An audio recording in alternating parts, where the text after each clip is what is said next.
Throughout the 80s, the Stanza served as Nissan's middle model in their 3-sedan lineup. In 1993, Nissan decided to replace the Stanza with the Altima. Now you might be wondering why. Did they change the platform? No. The first generation Altima is still a Bluebird car, now on the U13 series, so it's not that. So maybe it was because the Stanza wasn't selling up to expectations, and Nissan figured, well, if one name doesn't succeed, try another. That's probably part of it, but another big factor was that Nissan found that many people were confusing the Stanza with the Sentra. The names just sounded too similar. It also probably didn't help that the Stanza had nearly identical styling to the Sentra for a few years. So here's Nissan's 1993 Goldilocks sedan with a fresh new name. Sort of. Because actually for most of the first model year it was technically called the Nissan Stanza Altima. So what's this now? More Nissan Datsun name change shenanigans? Why don't we call it the Nissan Datsun Stanza Altima then? Heck, why stop there? Let's call it the Nissan Datsun 510 Stanza Altima. I always assumed they did this to 93 models to help educate consumers on the name change so they wouldn't think it was a completely new model and alienate the few people who actually bought and liked the Stanza. Upon further investigation though, I've learned that's not quite true. The first year Stanza Altima name was mostly done for insurance purposes. A new car with a new name had to develop a good track record before insurance companies would award it with good premiums. So by keeping the Stanza nameplate for the first year, it wasn't technically considered a new car in the eyes of insurance, and therefore was able to take advantage of the Stanza's lower insurance rates. So, is the Altima the ultimate automobile for shoppers who can't stand the Stanza, or is it destined to be another forgotten middle child?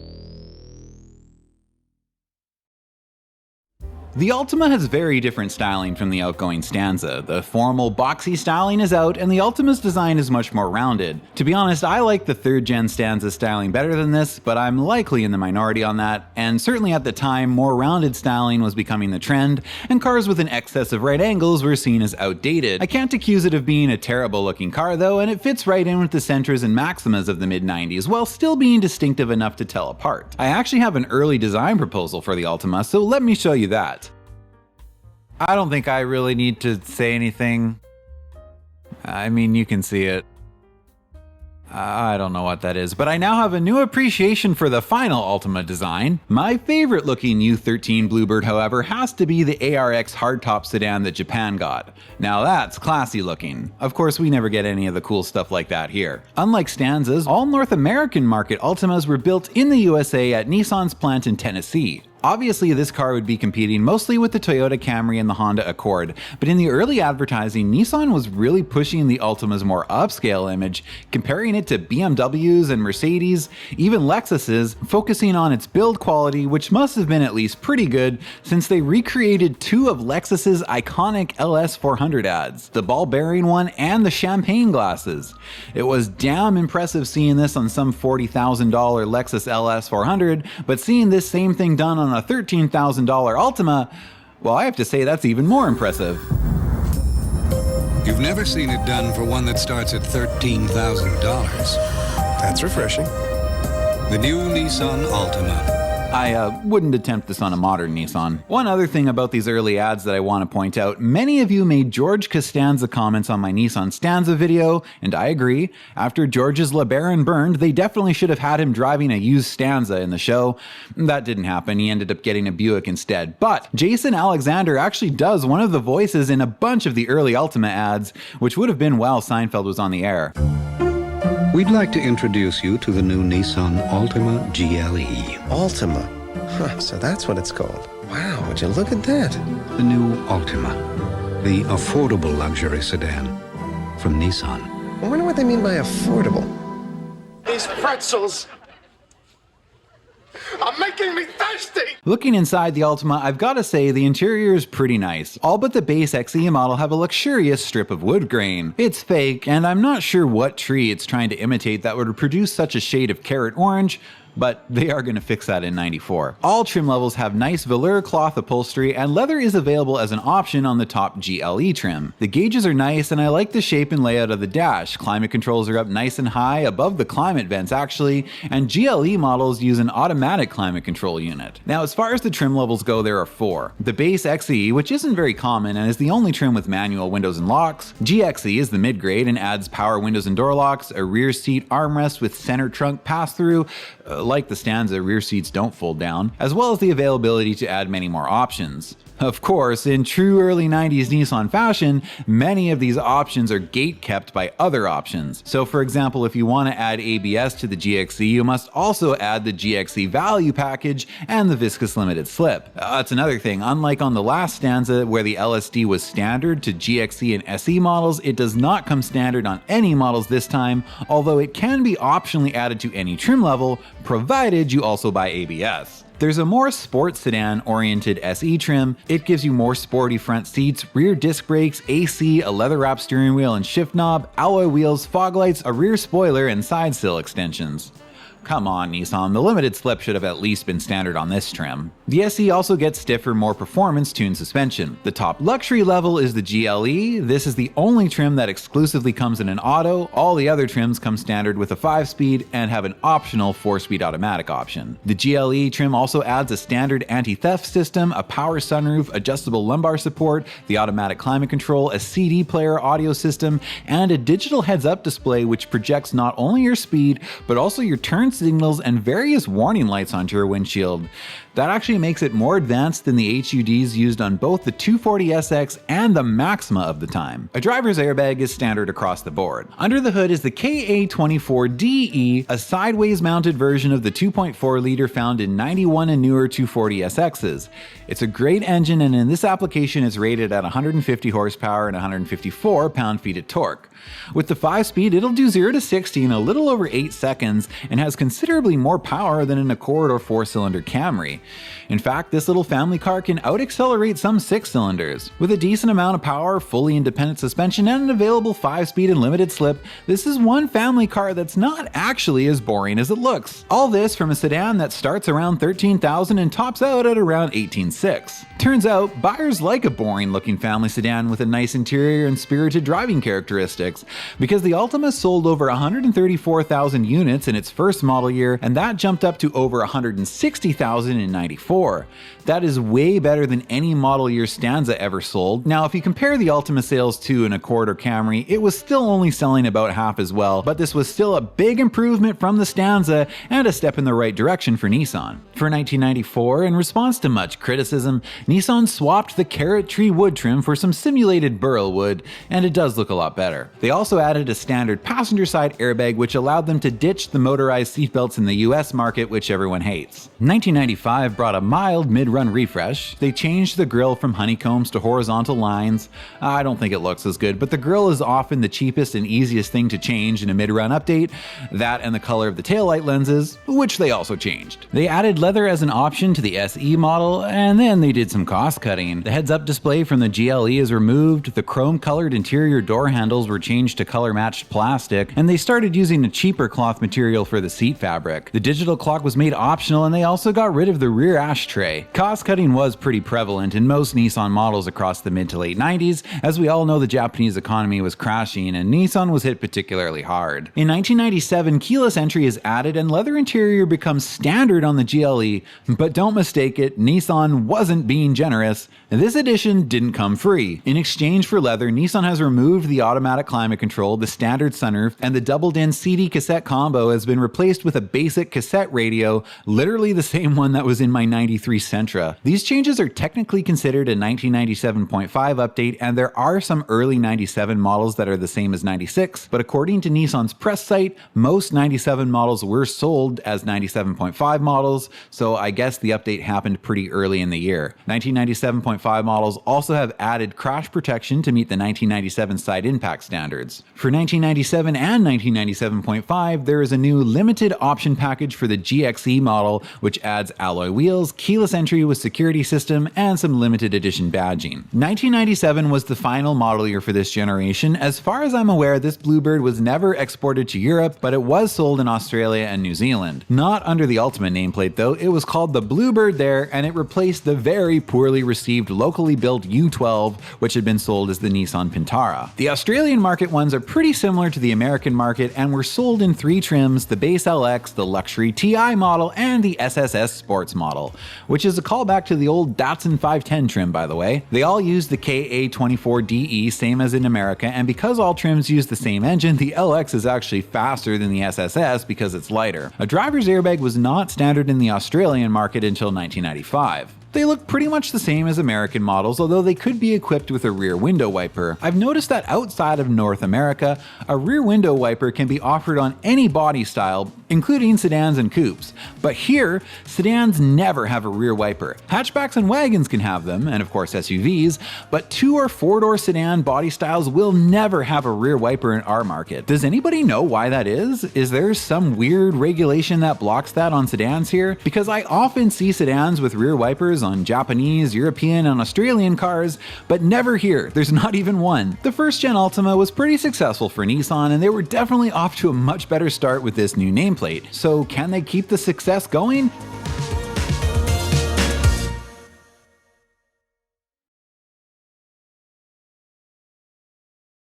Hi, I'm Alex. And I'm Steve. And behind the camera we have Carl. Carl, say hi. Hi. Hey, Carl. There we go. Nissan gave us this brand new Altima GLE for the weekend. And they're paying our expenses throughout the entire trip. And all we have to do is make sure that you see everything on the new Altima. That's right, new Altima. They want to call it the new Altima. Gotta remember that. We figure since we're showing you how enjoyable the new Altima is, you know, that we might as well show you some really enjoyable places. We're retesting the limits of the new Altima and testing the limits of our new expense account. Yes. Well, within reason, honey. Yes, far be it from us to exploit a multi-million-dollar corporation like Nissan. It's not our way. Exactly. No. You ready? Yes. All right. Let's do it. Let's go. Influencer marketing before there were influencers, brought to you by Nissan. They were ahead of their time. After just one Altima generation, Nissan's middle model had gone from overlooked to arguably the most important model in their lineup. The question now was, how much do they change it? Do they try something radical to try and get it up to the league of Accords and Camrys, or do they play it safe and keep the some 800,000 buyers of the first generation coming back? Ultimately, Nissan's pocketbook made the decision for them, and some would argue the second generation was not changed enough. That's not to say there aren't some improvements though. The 103.1-inch wheelbase remains the same, but overall length increases by about 3 inches. And while the new styling is nothing radical, I think the rear looks a little more upscale with its taller tail lamps and slightly upswept trunk line. The front, it just looks like a generic 90s car. When we look at the interior, you'll really see what I mean about them not changing much from the first gen. The dash is a pretty similar shape, and I think they just straight up reused the same gauge cluster. Trims are the familiar XE, GXE, SE, and GLE, and everything GXE and above again gets wood grain, which now wraps around the climate controls, radio, and shifter. Oh wow, look at this glove compartment, it's huge. It's like a walk-in closet. The GLE gets standard leather as well as an 8-way adjustable power driver's seat with lumbar. Combined with a tilt steering wheel, MotorWeek expects that this is an interior that everyone should be able to get comfortable in. If you can't get comfortable in this seat, see a doctor. Other standard GLE features include a rear seat armrest, keyless entry, and the automatic transmission. Rear seats on all but the uncommon base XE model now fold 60/40. The sporty SE model comes with sport velour cloth, although the leather package is available as an option, as well as a sport tune suspension and firmer shocks and a larger rear stabilizer bar. They also get 4-wheel disc brakes, ABS is still optional to all models, 15-inch alloy wheels, fog lights, a rear spoiler, a chrome exhaust finisher, keyless entry, and white face gauges. But only the speedo and tack. The other 2 gauges remain black, which looks ridiculous, but this is what Nissan was doing on like all of their 90s models. Speaking of keeping the cost down, another thing that carries over from the previous generation is the engine, with unchanged power ratings. AC is standard on all but the base XE, and a sunroof is an option to SE and GLE models. A GXE convenience package adds remote keyless entry and an upgraded audio system, and also unlocks the privilege to add a power sunroof to that model. For $1999, alloy wheels are added as standard to the GLE, and models with the CD cassette combo system get an updated, better quality sound system. A power antenna is added to the GXE security and convenience package, and variable intermittent wipers, previously a GLE exclusive, is now standard on SE and GXE trims. 2000 is the refresh model year. The Altima sports a new grille, new one-piece headlamp turn signal assemblies, and the vehicle's front end has been lowered by 7mm, giving it a more raked appearance. Overall length increases by 2.1 inches, now a full 5 inches longer than the first generation Altima. Tail lamp turn signals are now red, and there's a new accent strip added across the trunk lid. The radio antenna is now integrated into the rear window, and fog lights become standard on GLE trims. Inside the Altima, there are new front seats, new cloth material on GXE and SE trims, and a new gauge cluster with round, temp, and fuel gauges and an LCD digital odometer. Thankfully, they fixed the white face gauges on the SE model. They're now all white, fuel gauge and temp gauge included. There are a number of mechanical and engineering improvements too. Revised side view mirrors, expandable foam in the windshield pillars, as well as new foam seals in the firewall, and some suspension refinements to help cut down on NVH levels. The engine has a horsepower increase of 5 and a torque increase of 2. The power enhancements were achieved with new aluminum valve lifters, reshaped intake valves, reduced valve spring rates, and a modified exhaust manifold. There are also new final drive ratios on both transmissions and a revised power steering pump and steering gear to make the steering a little firmer and feel a little more sporty. SE models now have a front strut tower brace and low-profile tires on new 16-inch wheels. So actually quite a few updates with this mid-cycle refresh. For the final 2001 model year, the limited edition package returns to the GXE, which adds a power driver's seat, keyless entry, and floor mats. This generation Altima was only sold in the US and Canada. Australia and New Zealand now had the Primera instead, and Japan got the U14 series Bluebird, which is pretty different. However, it is worth mentioning that Yulon Motor Company, a Taiwanese automaker known for building a lot of Nissan models under license, made a variant of the U13 Bluebird in 2001 with different styling that resembled the L30 Altima quite a bit, and even used the same tail lights and trunk lid. With a hint of tilt steering. And the heady aroma of new car smell. I can't believe you bought that thing. Couldn't resist. How can we fill a trunk this big? With an expense account. $400 on an antique scuba helmet? $600 a night at a hotel called the Love Nest? $6,000 on wine? Oh, I knew we shouldn't have hired those idiots. They better at least have made a good ad. We're passing. Passing. Curse you, camperman! Major parts of the car body are welded in one place. We're driving. We also have vacancies tonight in the Love Nest.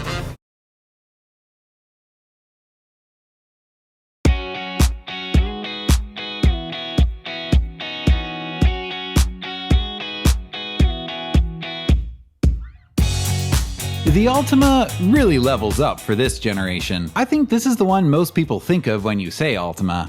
I remember them being very popular when they came out. You started seeing them everywhere very quickly, and as a teenager I even liked them. The taillights especially, I thought, gave the sedan a much cooler look than its Accord Camry competition. Nissan marketed this new Altima as the cure for the common sedan, and that's a good way to describe it. In addition to its fresh, attractive styling, this Altima is quite a bit bigger than the previous generation, and it actually has now more interior volume than the Maxima, at least until 2004. For the first time, the Altima is available with a V6. The top SE trim comes with the 3.5-liter VQ35DE. It's rated at 240 horsepower and 246 pound-feet of torque, and with the 5-speed manual, MotorWeek tested a 0 to 60 time of 5.9 seconds. Pretty good for a family sedan. Punch it, Margaret!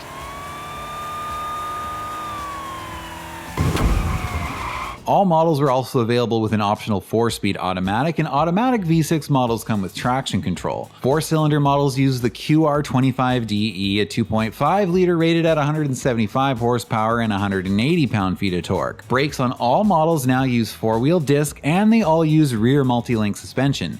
ABS with brake assist and electronic brake force distribution is an option. Initially, there are 3 trims for the 4-cylinder model: the base, The 2.5S, which adds a CD audio system with 6 speakers, air conditioning, remote keyless entry, cruise control, and power mirrors. There's a convenience package which can be added to that trim. Then there's the 2.5 SL trim, which adds 16-inch alloy wheels, automatic headlights, a Bose audio system with in-dash CD changer, leather seats, leather-wrapped steering wheel, the security system, and a cargo net. Now the V6 3.5 SE doesn't come with leather standard, but leather is available to it in a package, which also includes automatic climate control. To all the other SL features, the SE adds 17-inch alloy wheels, fog lights, and chrome dual exhaust tips. There is also a cold package available to SL and SE models, which adds heated seats and heated mirrors. The interior looks decent at a glance. It's got clear analog gauges and a fairly well laid out dash, but the interior is actually a point of criticism for this Altima. Many journalists and buyers complained about it because the plastic quality isn't very good. Door panels were flimsy and the plastic was all very hard and brittle. This is frankly because Nissan, as we know, was in a very bad financial situation in the late 90s, which, as I talked about more in depth in my Maxima video, led to Nissan's alliance with Renault and Carlos Ghosn taking over as Nissan CEO. Nissan was on the verge of declaring bankruptcy in 1999, and they basically had to wage their future on this new Altima. Internally, this new Altima program was known as TK, which stood for Total Knockout,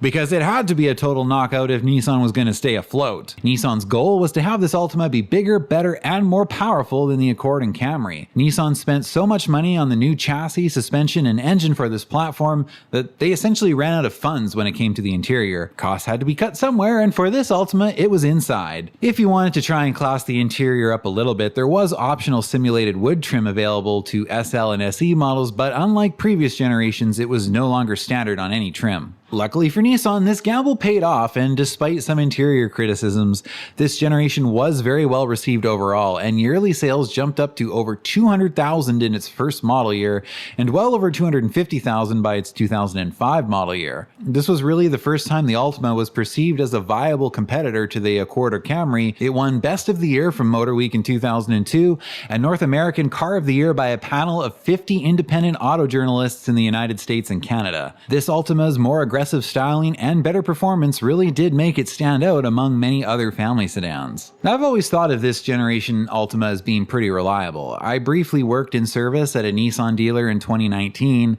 and I used to see these come in with well over 300,000 kilometers sometimes. Sure, they were all beat to hell and falling apart, but they still ran and drove. There's no question that these poor Altimas take a lot of abuse, yet somehow withstand it. I mean, how many episodes of police body cam videos are there where some guy is running from the cops in an Altima with 3 of the 4 tires blown, driving on rims, sparks flying, bumpers hanging off, smoking like a vape store, yet somehow keeps driving and withstanding multiple pit attempts? In fact, this type of Altima owner has become so prevalent that it's become a meme. Absolutely, I'd be happy to show you an Altima. Our demo model's just on a test drive right now, but it should be back any second. Oh, I think I see it actually. Hey, Altima! Oh yeah, crash bang, boom bang, Kool-Aid wipes out thirst for you. I did read though that 2002 to 2003 2.5 liter Altimas did have oil consumption issues that sometimes led to catastrophic engine failures outside of warranty. But I'd be curious to know how many of these cases were a result of owner neglect. For 2003, the V6 engine gains 5 horsepower and a number of previously optional features become standard on the 2.5 SL, which was positioned as the luxurious trim. This included the automatic transmission, heated seats and mirrors, and the simulated wood grain. The big refresh year is 2005, and the Altima gets a new grille and tail lights with red turn signals, but the majority of the focus with this update centered around refining the interior, since this had been the model's biggest weakness. There's a new, more 3-dimensional gauge cluster, a new 3-spoke steering wheel, upgraded trim, new better seat cloth and headliner material, and new chrome accents added, including to the interior door handles. Overall, the quality and look of this interior is much better, and there's now an optional DVD-based navigation system available to S, SE, and SL models. Turns out, people appreciated Nissan improving this interior. As I mentioned earlier, yearly sales got a big boost for 2005. Another change is the SL trim now comes with the V6 engine, and the 3.5 liters power rating is bumped up to 250 horsepower and 249 pound-feet of torque. But Nissan wasn't done there. They also added a new performance trim above the 3.5 SE. Meet the Altima SER.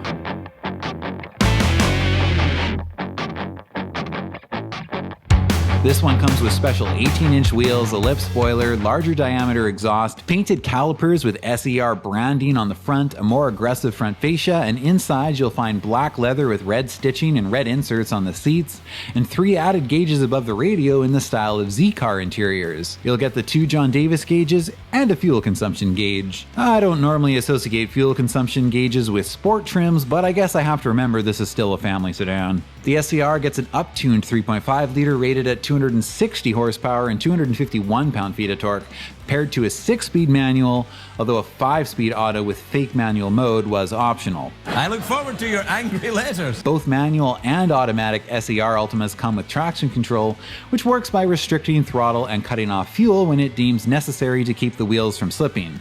Too bad we couldn't have just got a limited slip instead. The SER also gets a more performance-tuned suspension with stiffer springs and larger front and rear stabilizer bars.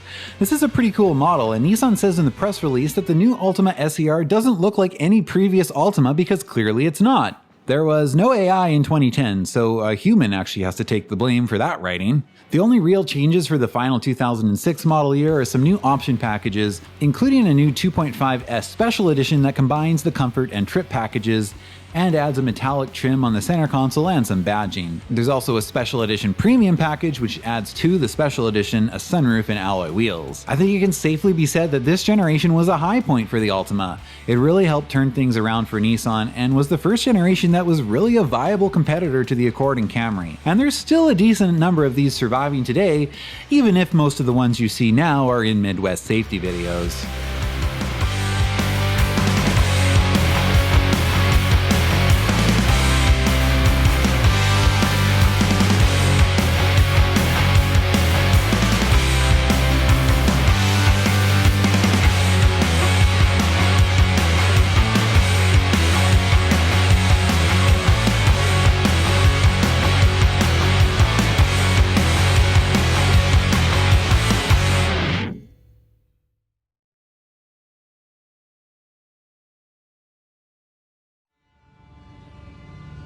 In cities everywhere, they whisper his name. I heard that if you say Big Altima Energy 5 times in your rearview mirror, well, let's just say you're better off saying Candyman. An entire community starts attributing the daily horrors of their lives to a mythical figure. Everyone knows he isn't real. That's modern oral folklore. It ain't safe around here. I came for you. Do I know you? It's real, I'm telling you, Big Altima Energy is real. Stay off the streets. Now, once peaceful, once orderly streets will devolve into chaos.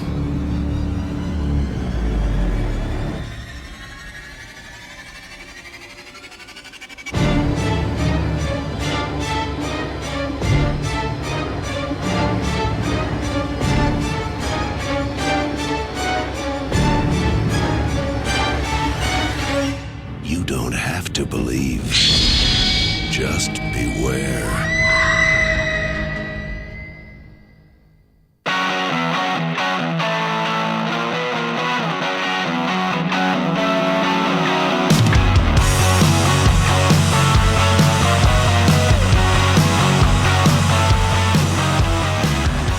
By the end of the third generation's run, the Altima had become Nissan's best-selling vehicle. Nissan wanted to continue growing the Altima's appeal, but didn't want to stray too far away from proven success. The styling changes are mostly evolutionary in nature. You can see this in the taillights, which are similar in style. The front end has adopted more of a Maxima G35 look, especially with the shape of the headlights. While the new wheelbase is 1 inch shorter, changes to the interior and trunk space are negligible, and quality of the interior is much improved over the third generation. There are nice bright clear gauges, leather is standard on the top SL model and optionally available to S and SE trims. Same story with heated seats. Remote keyless entry and push button start is standard on all trims. DVD-based navigation with a 6.5-inch touchscreen is available in the technology package, and there's also a connection package which gives you Bluetooth and a Bose audio system. I really appreciate the luxurious interior in my Altima SL. I deliver products to my clients, so I spend a lot of time inside my Altima. It's nice that it's so comfortable and technologically well equipped. What do you deliver, like groceries? No. Where is your Altima? I've got it parked in the second floor garage at the moment. Let's cover the trims. They're very similar to last year. There is the base, the S, the SE, again the sporty model, and the SL, again the luxury model. Base and S trims use the 2.5-liter 4-cylinder, still with the same power ratings as the previous generation. SE and SL models use the 3.5-liter, although you can get a 2.5-liter SL by adding this SL package to a 2.5S model. The V6 power output is now rated at 270 horsepower and 258 pound-feet of torque. All models except the top SL trim are available with a 6-speed manual, but of course most Altimas do sell as automatics, and it's now using Nissan's infamous CVT. Oh, but don't worry, V6 models with the CVT get a manual mode. The CVT may save gas, but it just doesn't get your blood pumping. In the 2007 Altima press release, Nissan states that studies of Murano owners have shown real benefits in terms of smooth, responsive, trouble-free performance. That statement didn't age well. Brakes continue to be 4-wheel disc, and ABS with electronic brake force distribution is standard on SE and SL trims, as is alloy wheels, traction control, an 8-way powered driver's seat, and a leather-wrapped steering wheel. If you have the blonde interior, these trims come with wood grain trim, or charcoal interiors will come with metallic interior trim. The SE comes with a sports-tuned suspension and 17-inch wheels, and most of the premium SL features can be added to it through the SE Premium package. If you want fog lights, a spoiler, and a power sunroof on your SE, you'll now need to get the SE Sport package. All models now come standard with 6 airbags. So this Altima is more stylish, has a better interior, more technology, better handling, and more power on the V6 models. This generation also brings the very first Altima Hybrid. The hybrid powertrain uses the QR25 paired with an electric motor for a combined power output of 198 horsepower. Trim-wise, it's comparable to a 2.5S, but with vehicle dynamic control, TCS, and ABS.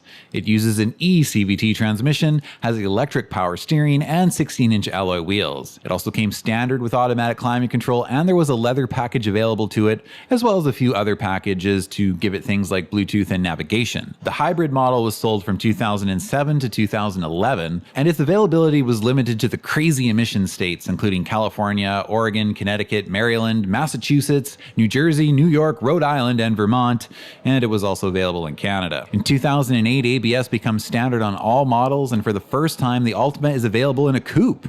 And this is more than just an Altima with 2 less doors. The coupe has a much more aggressive stance and distinctive styling, including totally different all-red taillights. It's 4 inches shorter, sits a little lower, and the only body panel shared between coupes and sedans are the hood. When viewed from the side, there's a striking similarity to the G35 coupe, and since it's available with the 3.5-liter, one might even call it the G35 for peasants. The coupe is limited to 2 trims, the 4-cylinder model, the 2.5S, and the V6 3.5 SE. Both come standard with a 6-speed manual, but unfortunately most were purchased with the CVT. Oh well, at least it looks kinda cool. 2010 is the mid-run update year, and the Altima gets new wheels, a new grille, hood, headlights, and bumper. Inside, there are minor changes to the interior materials, and the gauge illumination becomes a lot less colorful. The trims are actually cut down slightly. The SE trim has been renamed the SR, SR being the designation Nissan was using for most of their sporty trims now across all their models, and the 3.5 SL trim was deleted. You could still get an SL package on the 2.5S model, but there's no top-end luxury trim with the V6 now. Getting a V6 model with all the top-end luxury features now requires you to purchase an SR model and then add the premium and technology packages, but you'll need to buy the sport package first in order to be allowed the privilege of spending extra money on the premium package. So in other words, you can't choose between a sporty or luxury V6 model anymore. If you want luxury options such as leather and heated seats with the V6 model, you pretty much have to buy everything. Nissan's VDC with traction control system has been made standard across all models, and unfortunately for the sedans, the CVT transmission has been made standard across all models as well. For 2010, you could still special order an SR trim with the 6-speed, but even that option was dropped for 2011. At least that didn't apply to coupes, which were still available in 2 models, the 2.5S and 3.5 SR, still available with either the CVT or 6-speed. But again, I'm sure most of them were selling with the CVT. I guess we can't really blame Nissan for the sedan transmission change, since sedan owners would have been even more likely to purchase the CVT. There's no point in spending money on a manual manual transmission if no one's gonna buy it. This is an Altima after all, and I guess shifting your own gears is just an extra distraction you don't want to have to deal with when running from the cops. Coupe models get similar cosmetic updates to the sedan, but still look very distinct and different from the sedan, and the revised headlights they get now feature projector beam headlights. S models get 17-inch wheels and SR models have 18s. When we look at the sales numbers for this generation Altima, we can see it started off strong, beating the third generation, although there is a big drop for 2009, but that's just due to the recession. Everyone's sales dropped in 2009, and the Altima actually rebounded pretty quickly post-refresh with the rest of this generation's run, which lasted until 2012 for the sedans and 2013 for the coupes. There weren't really any other significant changes to the Altima throughout the rest of its run other than changing option packages. There was a special edition that was added for 2011 and 2012, which includes auto headlights, a leather-wrapped steering wheel, alloy wheels, fog lights, a spoiler, and special edition badging. There was also a red leather interior option that was added to the coupe for 2011, which looks pretty cool. For the final 2013 model year of the coupe, the SR trim was dropped, leaving just the 4-cylinder model in CVT only, which is surprising because I would have thought the V6 coupe would have been the more popular model, but I guess not. Sales of manual models and the SR model were very slow. I guess this really was a peasant coupe. Unfortunately, while this Altima was very popular and sold well, it would prove to be quite a bit less reliable than the earlier generations, no surprise mainly due to CVT failures. I know some people like to play devil's advocate in the comments and tell me that CV transmissions are great and it's lack of maintenance that kills them, and yes, many people don't maintain their vehicles properly and are the cause of their own reliability problems. But it's well known that CVT transmissions, especially the Nissan ones, are weak and prone to failure. I briefly worked at a Nissan dealer in 2019, and even in just my short time there, between Altimas, Sentras, and Pathfinders, there was a CVT car coming in needing a transmission almost every week, and most of them were out of warranty, and I would have to quote them something ridiculous like $5,000 to $8,000, which obviously wasn't worth it, so they wouldn't fix it, and these poor people would essentially be left with a completely useless, worthless car that they just wasted $30,000, $40,000, $50,000 on 5, maybe 6 years earlier. Well, the NPCs keep buying them anyway. Long live the CVT and big Altima Energy. Big Altima Energy. Big Altima Energy. Big Altima Energy. Big Altima Energy. Big Altima Energy. Oh yeah, crash bang boom bam, Kool-Aid wipes out thirst for you. Oh yeah, crash a bang a boomer with a big.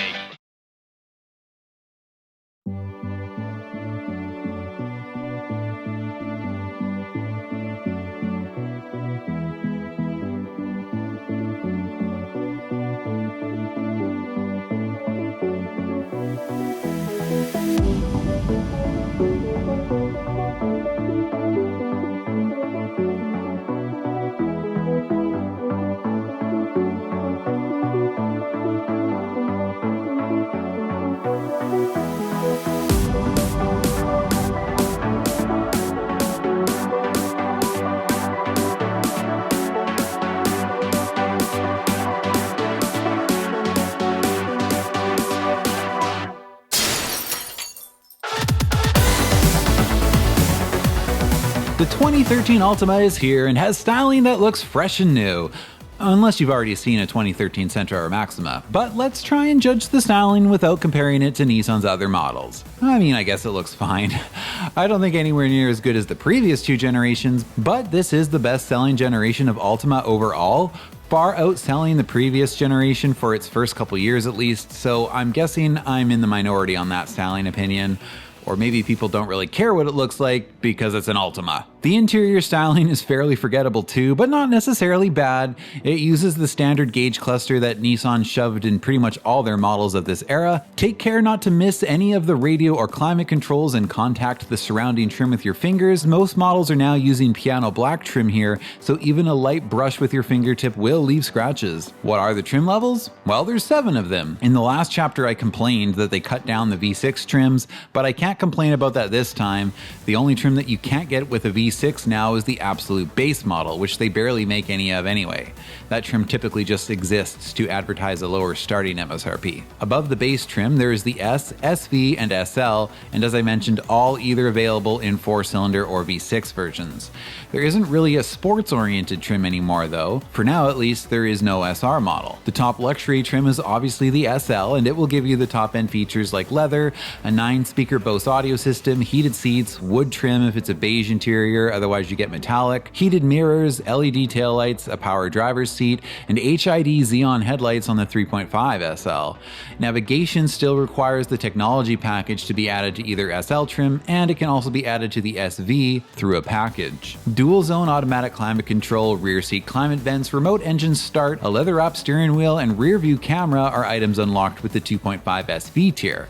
The V6 SV gets some additional things like a power sunroof, LED turn signals in the mirrors, illuminated vanity mirrors, and an auto-dimming rear view mirror and home link. These items can be added to the 2.5 SV with the convenience package. Items like air conditioning, a 6-speaker audio system, smart auto headlights, and cruise control are S-tier features, and the 3.5-liter S trim will also give you 18-inch alloys and paddle shifters. This is probably a good time to remind you that this generation Altima is CVT only. Now I know there are some legit situations where you would want to, for lack of a better term, downshift a CVT. Obviously you're not really downshifting it. What this will do is force the CVT to hold a shorter gear ratio for situations like maybe when you're going down a slippery hill or something like that. However, when you install paddle shifters in your CVT vehicle that look like this, you are clearly trying to market it as a sports feature, and that's just ridiculous. I'm sorry to say it, but if you're driving around with that big Altima Energy, flipping these paddle shifters like you're some kind of race car driver, well then modern car companies thank you, you are their ideal customer.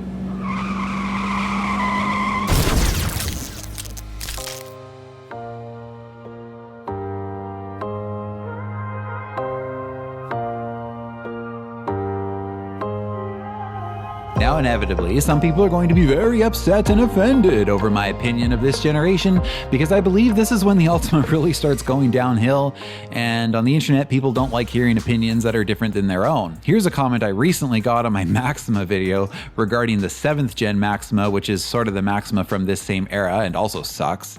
But I thought this comment was so funny because he's like defending his Maxima and says the only downsides are the CVT and the front wheel drive. The transmission and the drivetrain layout are pretty significant parts of the car. He also told me if I don't like paddle shifters, I can just remove them. Alright, so we know it's a CVT, what about the engines? Well, for the 3rd generation in a row, Nissan reuses the same engines, which to be clear, if it's a good engine, I have no problem with that. I wish Honda was still using B or K series engines instead of that turbo crap, but I would like to note that Nissan didn't change the 2.5 liters power ratings for literally 10 years. This time, finally, the QR25 gets a slight power bump to 182 horsepower and 180 pound-feet of torque, but the trade-off is the V6 carries over the same power rating this time.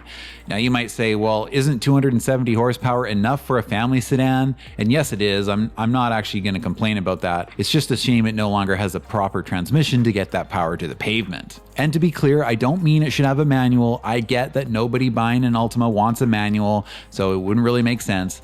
But a proper conventional 6-speed automatic transmission is what this, and most cars for that matter, should have. None of this CVT or 10-speed crap. It's all too complex, too unreliable, and the slight fuel economy advantage they give you is not worth it. Speaking about reliability, is this generation reliable?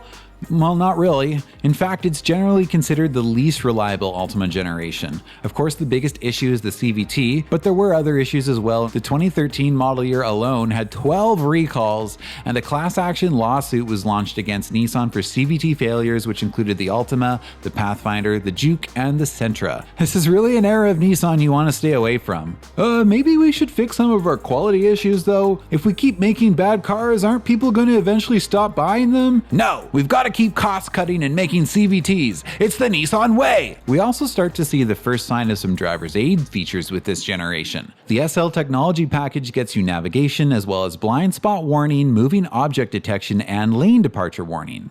Now, these features aren't all bad. I actually think blind spot warning is one of the few good modern vehicle features, but lane departure warning is really silly, and it usually just scares people because they don't even know what it is when it comes on. I suppose it's not the end of the world if you can turn it off, but it's just extra tech that's going to make the car more expensive. And if you want navigation with this generation Altima, you're now forced to buy these driver's aid features along with it, making you spend more money on additional features that you don't even want. But that's how option packages generally work. Also, I can't help but note that lane departure warning, even if it works well, seems like a bit of a pointless endeavor on an Altima. They're going to be driving in whatever lane, front lawn, or sidewalk they want anyway. Not too much changes for the 2014 model year. The technology package availability is extended to the SV trims, and there's a new sport value package for the 2.5S model that adds 16-inch alloy wheels, remote engine start, and a spoiler. They've also added Nissan Connect to the infotainment unit, an interface that allows you to use smartphone apps in your vehicle. Since this was 2013, they advertised that you could update your Facebook status from your car. I'm all for Bluetooth calls and music in cars, but do we really need to update social media while driving? Yeah, me and my Alti here been sliding into DMs left and right. Then we slid into a wall. In 2015, Nissan Connect blind spot warning, moving object detection, and lane departure warning becomes standard on the SL trim. SV models get the power driver's seat, and SL models gain a power passenger seat. Fog lights are added as standard to the SV trim. 2016 is the mid-run update.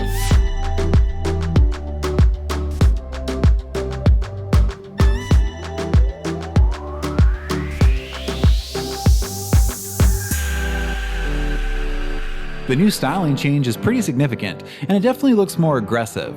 I guess it's better, but it doesn't really wow me or anything. It looks very similar to the Maxima now, but since the Maxima is the higher end model, I guess that's more of a problem for that car. I suppose this refresh does make the Altima a little more upscale looking, so that's a plus. The changes to the interior are much less noticeable. I believe they just changed the design of the center stack and center console, and that's about it. There might be some new materials they used too. Heated seats on the SL models now come with a heated steering wheel, and through the cold package, this can be added to the SV model now as well. They did cut some V6 models again. There's no longer a 3.5S or SV, but they did add the sports-oriented SR trim back in both 4-cylinder and V6 versions, so that's kind of cool. SR models come with 18-inch alloy wheels, leather, a sports-tuned suspension, smoked headlight housings, fog lights, a spoiler, and a CVT transmission with paddle shifters. New driver's aid features are added to the SL technology package. Predictive forward collision warning will alert you to potential collisions ahead, and forward emergency braking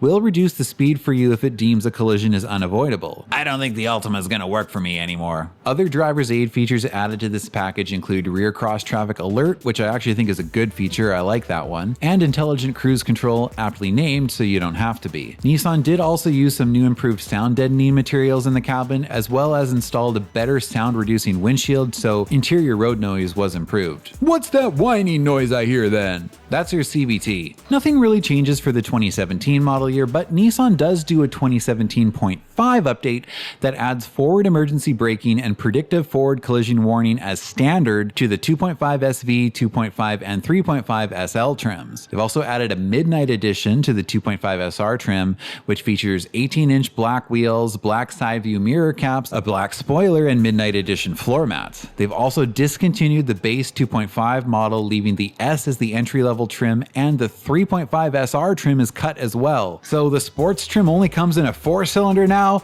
That makes no sense, but then again maybe it does, since V6 model sales were very slow.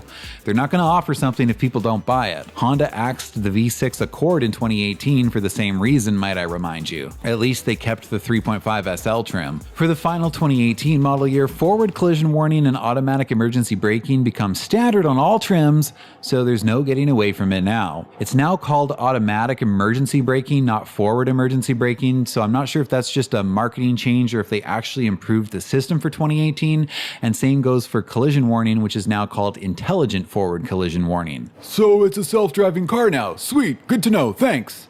What? No, it's not. No. Blind spot warning and rear cross traffic alert is now standard on SL and SV trims, which in my opinion, those are the features that should be standard on all trims because they're actually good, not the forward collision and auto braking nonsense.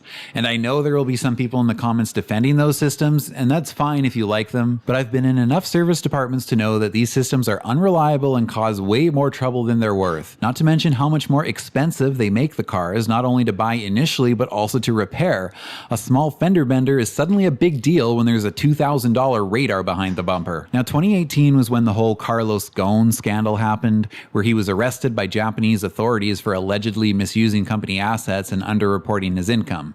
He was immediately dismissed as CEO, and Nissan suddenly found itself in severe financial troubles once again. But we can see that the Nissan Altima's sales performance, while yes, still higher than most of the previous generations, was steeply dropping already before that. And I think this is for a combination of two reasons. Number one, Nissan reliability issues were starting to catch up with them. 4th and early 5th generation models were becoming out of warranty now, and CVT transmission failures were increasing, often writing off cars that were only like 6 or 7 years old, leaving many customers unhappy to say the least, and not likely to ever buy a Nissan product again. And like I said earlier, I worked at a Nissan dealer for a little bit in 2019, so I saw this happening. The second reason I have to point out though is that sedan sales in general were falling through the 2010s as SUVs and crossovers continued to get more and more popular. Still though, Nissan decided to try and give the Altima sedan at least one more generation. So let's dive in and see what this next one's all about. Hello sir, welcome to Nissan. How can I help you? I'm here to sue. Some random guy on the internet told me the Altima was a self-driving car. Well, it didn't stop me from rear-ending someone. I expect Nissan to pay for the damages. No. These aren't self-driving cars. Look, bro, you can't go out there and be committing your big Altima Energy and then come after Nissan for the damages when you end up getting in an accident. Kool-Aid Man already tried that. Big Altima Energy? What's Big Altima Energy? Careful, don't say that too many times. Big Altima Energy? Why not? Why can't I say Big Altima Energy? Big Altima Energy! No, stop. Hey, either of you seen which way the bar went? Oh yeah, crash bang boom bang, Kool-Aid wipes out thirst for you. Oh yeah, crash a bang a boomer with a big.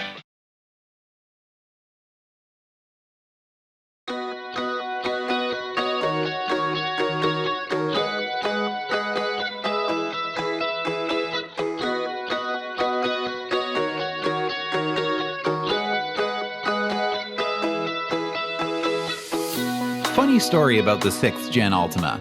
When I got a job at a Nissan dealer in 2019, I was shocked to see this in the showroom. I wasn't even aware the Altima had entered a new generation that year. I'd never seen one. The sales guy told me, oh yeah, it's got all-wheel drive and it's pretty nice, but no one knows about it because Nissan isn't advertising it. I never saw one come in the shop, and I never saw one on the road until probably like a year or two later. You see the odd one on the road now, especially if you're in law enforcement, but they haven't sold well.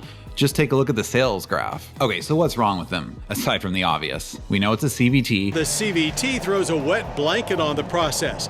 Enter droning engine noise, somewhat alleviated by simulated shifts and an overall lazy attitude towards power delivery. But that hasn't really stopped the masses from buying other Nissan models. Is it just a matter of Nissan not advertising it enough, or is there something else wrong with it? The styling is it a Maxima? Is it a Sentra? Who knows? Nissan slaps this V-Motion corporate grille on everything now. The inside is fairly nice. It has simple physical climate controls, a proper volume knob on the infotainment unit. Oops, this is an Accord interior, sorry.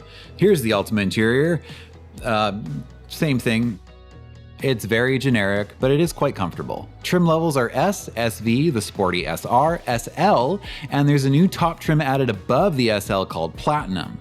The base engine is another 2.5 liter, but it's a new one, now using direct injection rated at 188 horsepower and 180 pound-feet of torque. There is a second engine option available to SR and Platinum models, but it's no longer a V6. Along with most other manufacturers, Nissan has scrapped the V6 in favor of a turbo 4-cylinder. After all, why would you want a proven V6 when you can have a hideously complex variable compression ratio turbocharged sewing machine engine that runs on super thin oil? Surely nothing can go wrong with that.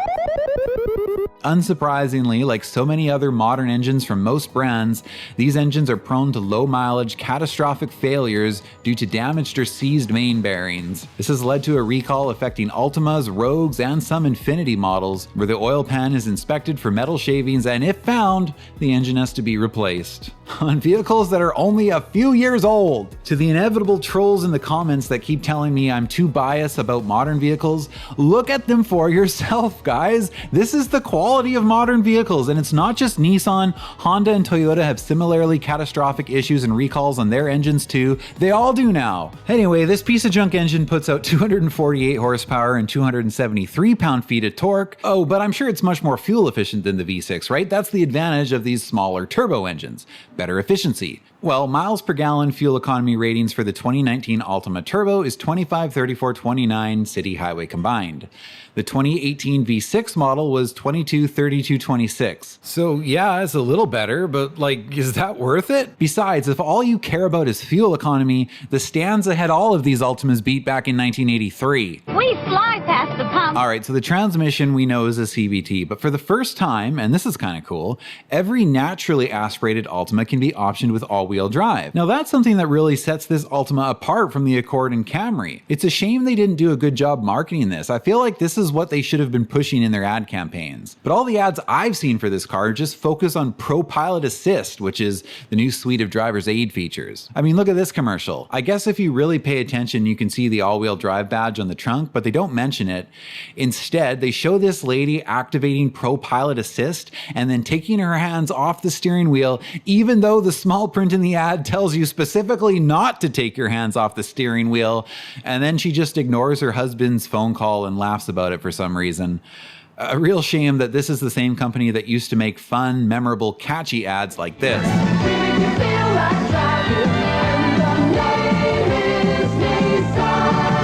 Just look at all the driver's assistance technologies on this Altima.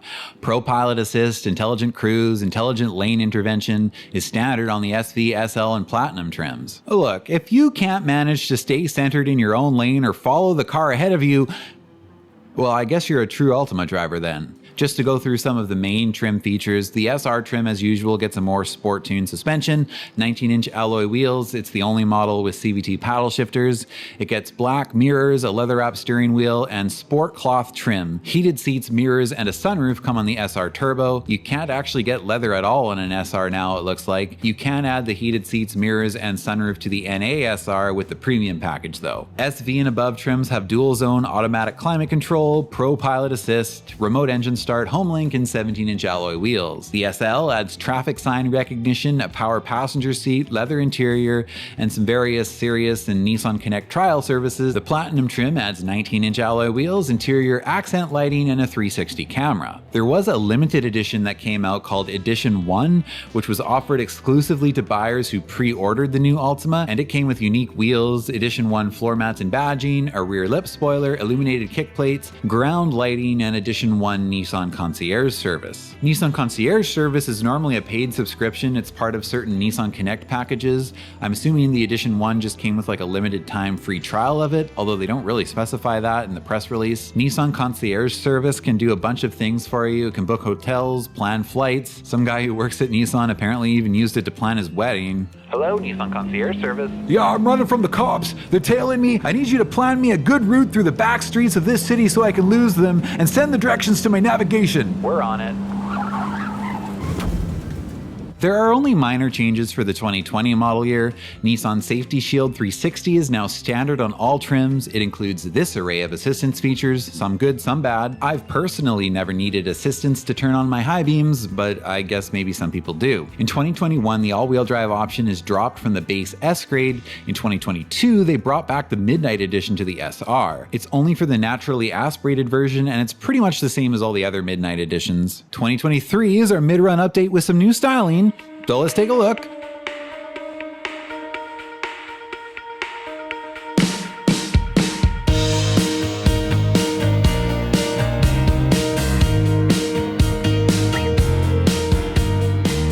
Doesn't really really look like they did anything to the back, but we do have a very different looking front clip, much more aggressive and angry looking. The SR has a unique grille now compared to the other models. There are new wheel options, some good, some bad. It's worth noting that 2023 is the last year for the Maxima, so moving forward, the Altima will be the top sedan. Interior updates are limited to new materials, new trim finishings, and new double stitching on the SR models, which now do have leather on the turbo version, or if you add the SR Premium package to the NA. The infotainment unit gets a new 12-inch display screen, and the gauge cluster remains pretty much the same since 2013 at this point, but honestly, most cars have switched to screens by 2023, so they're still using analog gauges here. I won't complain about it. They've dropped the Platinum model, so the SL is the top trim again.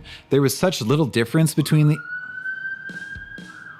Sorry, I think there's an Altima driving by. They've dropped the Platinum model, so the SL is the top trim again. There was such little difference between the SL and Platinum models before that I'm not surprised. This makes much more sense. 2023 is also when we first started hearing rumors that the Altima would be discontinued after 2025. Not surprising considering the low sales numbers. Better marketing might have helped, but let's be honest, it's an SUV world. When 2025 came around, the terrible turbo engine was dropped, not surprising for a model that was being winded down. They did come out with an SV Special Edition, which is what you're looking at here. That package included gloss black wheels, a rear spoiler, some fake carbon fiber trim. In 2026, models were slashed down to just SV and SR trims. And just a little over a month ago, it did look like things were winding down for the Altima. The Nissan Altima will soon depart. The new, more grown-up Sentra model is more than adequate to satisfy the remaining demand for Nissan sedans. What demand? Quiet, I'll take questions at the end. Okay, any questions? Yes, you. Will you give me a press car? Ugh, no more questions. Glad to have that model out of the lineup. Good riddance. Altima Energy. What was that? Big Altima Energy. Who's there? Big Altima Energy. Alright, this isn't funny. Big Altima Energy. Shannon, if that's you setting up another prank with your Toyota friends, Big Altima Energy. Who are you? I am the overseer, the leader, supreme ruler of Big Altima Energy. No, you can't. That's not real. Oh, it's very real. And you think you can just pull the plug on the Altima model and stop me? The Altima's not going anywhere. You will keep making it. It's too late. I already announced it's being discontinued. Oh, you must have made a mistake. Get back out there and announce the Altima isn't going anywhere. You value the Altima. It's an important part of your lineup. You will make a 2027 Altima. But it's losing money. Hardly anyone buy. That sounds like a you problem. Now I've written you a statement, which you will go back out there tomorrow and read, or I will summon every Altima in the country to the streets of this neighborhood at once. Okay, I'll go out there. So, in conclusion, the Nissan Altima remains an important part of our lineup, meeting the needs of sedan buyers today. We continue to see strong customer interest, and later this year we will introduce a 2027 model. I gotta stop vaping. The Altima is actually still being discontinued in Canada, but the US will at least see a 2027 model. Sales numbers by 2025 are well below the first generation Altima now, so we'll see how long it lasts. I guess it will depend if anyone dares challenge that big Altima Energy.